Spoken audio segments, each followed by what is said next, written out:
ಸಚಿವ ನಾಗೇಂದ್ರ ರಾಜೀನಾಮೆಗೆ ಬಿಜೆಪಿ ಬಿಗಿಪಟ್ಟು. ಸದನದಲ್ಲಿ ಸಿಎಂ ಡಿಕೆಶಿ, ನಾಗೇಂದ್ರ ಭಿತ್ತಿಪತ್ರ ಹಿಡಿದು ಪ್ರೊಟೆಸ್ಟ್. ಕೊತ್ವಾಲ್ ಶಿಷ್ಯ ಎಂದು ಪೋಸ್ಟರ್ ಪ್ರದರ್ಶನ. ಮಾಜಿ ಸಚಿವ ಭೈರತಿ ಬಸವರಾಜ್ಗೆ ಬಿಗ್ ರಿಲೀಫ್. ಸಿಐಡಿ ಸಲ್ಲಿಸಿದ ಅರ್ಜಿ ವಜಾಗೊಳಿಸಿದ ಕೋರ್ಟ್. ರೌಡಿ ಶೀಟರ್ ಬಿಕ್ಲು ಶಿವು ಕೇಸ್ನಲ್ಲಿ ನಿರಾಳ. ಎಸ್ಐಆರ್ ಕರಡು ಮತದಾರರ ಪಟ್ಟಿ ಪ್ರಕಟ. 1,07,00,000ಕ್ಕೂ ಹೆಚ್ಚು ಮತದಾರರ ಹೆಸರು ಡಿಲೀಟ್.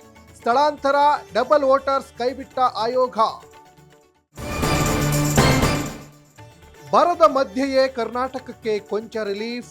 ತಮಿಳುನಾಡಿಗೆ 12,000 ಬದಲು 9,000 ಕ್ಯೂಸೆಕ್ ಹರಿಸಲು ಸೂಚನೆ. ಕಾವೇರಿ ನಿಯಂತ್ರಣ ಪ್ರಾಧಿಕಾರ ಆದೇಶ. ನೆಲಕ್ಕುರುಳಿದ ಕಮಾನು, ಕಾರು ಚಾಲಕ ಗ್ರೇಟ್ ಎಸ್ಕೇಪ್. ಮಂಡ್ಯ ಜಿಲ್ಲೆಯ ನಾಗಮಂಗಲ ಪಟ್ಟಣದಲ್ಲಿ ನಡೆದ ಘಟನೆ. ಗಾಳಿ ರಭಸಕ್ಕೆ ಕೆಳಗೆ ಬಿದ್ದ ಬೋರ್ಡ್.